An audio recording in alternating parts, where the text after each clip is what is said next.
À défaut du sel iodé, bon, il ne connaît pas. Il y a les fruits de il peut mer. pas faire le distinguo Mais les fruits entre le sel iodé et le sel classique. Le sel iodé, il est marqué sur l'emballage. Ben, attends, au marché, C'est écrit sel iodé.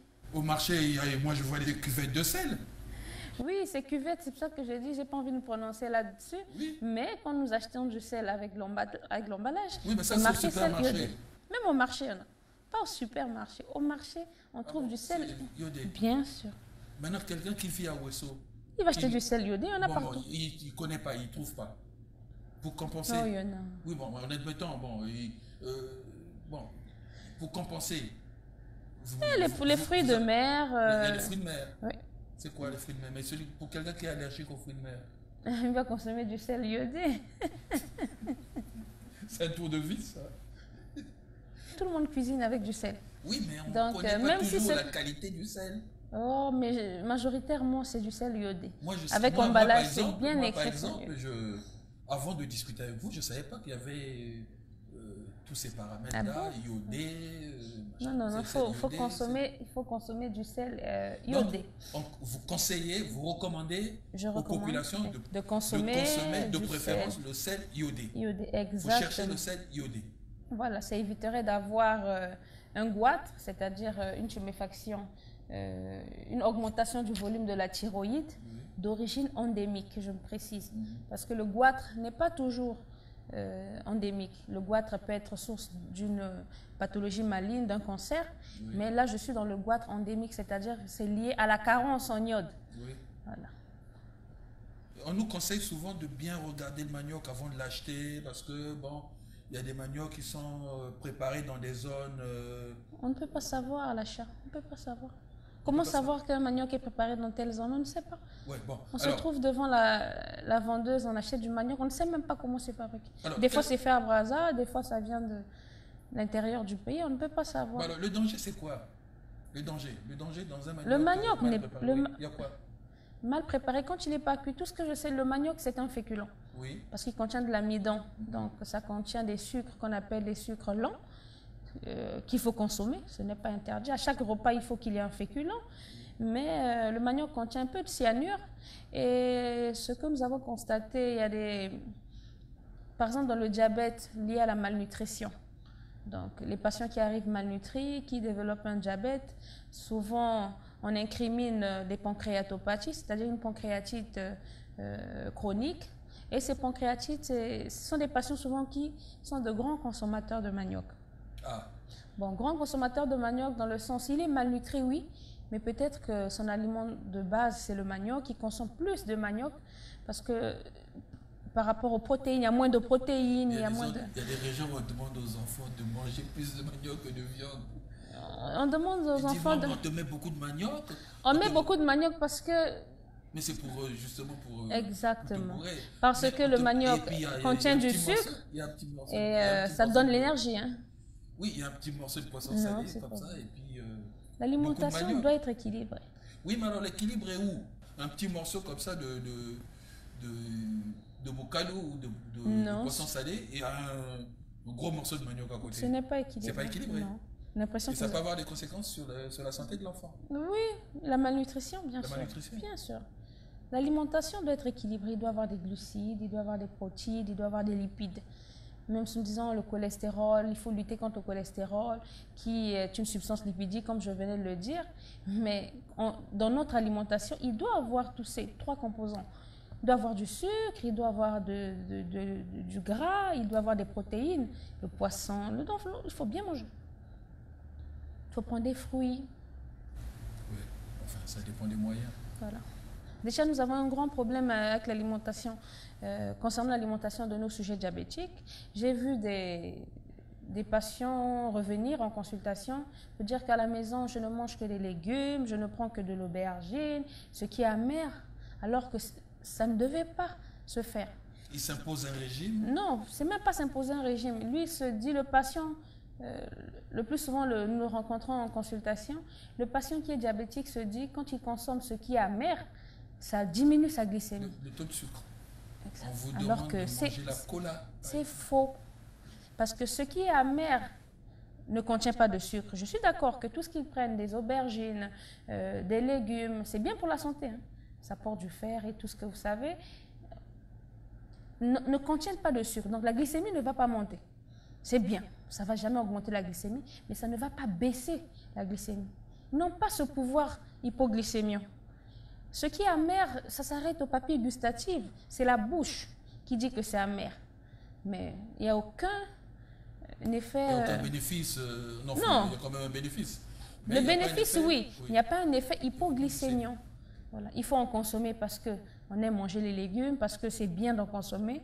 On dit 3 à je ne sais pas combien de légumes par jour. Mais ce n'est pas dans l'optique de baisser la glycémie. Non. Voilà. Il y a des gens qui ne mangent que ça. J'ai connu des diabétiques comme ça, qui ne prennent que des légumes. Ils ne prennent pas de viande, ils ne prennent pas de poulet, ils ne prennent pas... Non, les protéines doivent être consommées. Encore chez les diabétiques, les fruits ne sont pas interdits. Il faut consommer les fruits, ce n'est pas interdit. On ne demande pas d'exagérer, mais 1 à 2 fruits par jour, c'est conseillé. Et tous les fruits? Il n'y a pas de fruits? Tous les fruits. Tous les fruits, hein? Bananes, tout ça, ananas? Les fruits. Les fruits. Ouais. J'ai une question d'un internaute, je peux la poser? Bien sûr. Alors, il vous demande, docteur, l'excès de poids semble être une caractéristique physique. Comment mesure-t-on cette surcharge pondérale? Quand parle-t-on d'obésité et d'obésité abdominale? D'accord. L'obésité est une caractéristique physique, oui, mais pour parler d'obésité, il y a un calcul qui se fait. Donc, c'est le poids rapporté par la taille, c'est-à-dire la taille au carré. Donc, c'est ce qu'on appelle l'indice de masse corporelle, IMC. Donc, cet indice, quand il est supérieur ou égal à 30 kg par mètre carré, à partir de là, on parle d'obésité. Je dis bien supérieur ou égal à 30 kg par mètre carré, égale obésité. Maintenant, à partir de là, nous avons l'obésité, le grade 1, le grade 2, le grade 3. Le grade 3, c'est combien? De 30 à 35, c'est une obésité grade 1. On peut dire légère si vous voulez. Mais de 35 à 40, donc c'est le grade 2. Donc supérieur à 40, c'est une obésité sévère. Ne pas dire morbide. Supérieur à 40. Donc par rapport à ce calcul, il faut tout d'abord avoir le poids du patient et sa taille. Et c'est valable autant pour la femme que pour l'homme, hein? C'est valable autant pour la femme que pour l'homme. Mais ce n'est pas valable pour les enfants. Parce que les enfants également leurs paramètres pour calculer, pour dire si un enfant est obèse ou pas, il y a les déviations standards qui sont appliquées. Docteur, quel est votre dernier conseil à l'endroit des téléspectateurs sur le syndrome métabolique? Le dernier conseil que je peux prodiguer à ceux qui me suivent, c'est que le syndrome métabolique, avant tout, c'est l'obésité qui est en premier lieu. Donc, je vais demander à la population de lutter contre ce fléau en pratiquant régulièrement de l'activité physique et en ayant une alimentation équilibrée et saine. Donc, il ne suffit pas d'aller courir pendant des heures et des heures et ensuite se plonger dans l'alcool ou de la viande qui est très grasse. Donc, dans ce contexte, on n'aurait rien fait. Et le deuxième message que je voulais faire passer, c'est que ce syndrome ne concerne pas seulement le sujet âgé. Les enfants et les adolescents ne sont pas épargnés. Donc, je vais demander aux parents d'être très regardants là-dessus. Donc, c'est-à-dire faire attention à tout ce que consomment les enfants, parce que quelque part, ils sont responsables de ce qui arrive à ces enfants, parce que c'est eux qui remplissent les frigos. Donc, s'ils n'achètent pas, l'enfant ne va pas consommer. Donc, l'enfant a besoin de grandir, c'est vrai. Donc, il a besoin d'avoir tout dans son assiette, c'est-à-dire les lipides, les protéines et les glucides.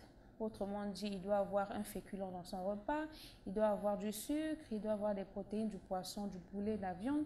Mais faites attention, par exemple, au cours des collations, s'il y a trop de sucreries, trop d'aliments sucrés, et évitez les fritures pour ces enfants, parce que c'est très gras les fritures. Et parce que ces enfants également qui présentent le syndrome métabolique courent le même risque que les adultes. Ils ne sont pas épargnés de complications, qui sont, on citerait le diabète. Parce que le diabète, c'est vrai, le diabète de l'enfant, c'est ce qu'on appelle le diabète de type 1, mais avec le syndrome métabolique qui est également retrouvé chez les enfants, on évoluerait plus, il y a plus de cas de diabète de type 2 chez l'enfant, alors que le diabète de type 2 qui est héréditaire, le plus souvent rencontré chez le sujet âgé à partir de 40 ans, mais de plus en plus il est rencontré chez l'enfant. Tout cela est lié à la surcharge pondérale, le manque d'activité physique. Et donc je voulais interpeller les parents également.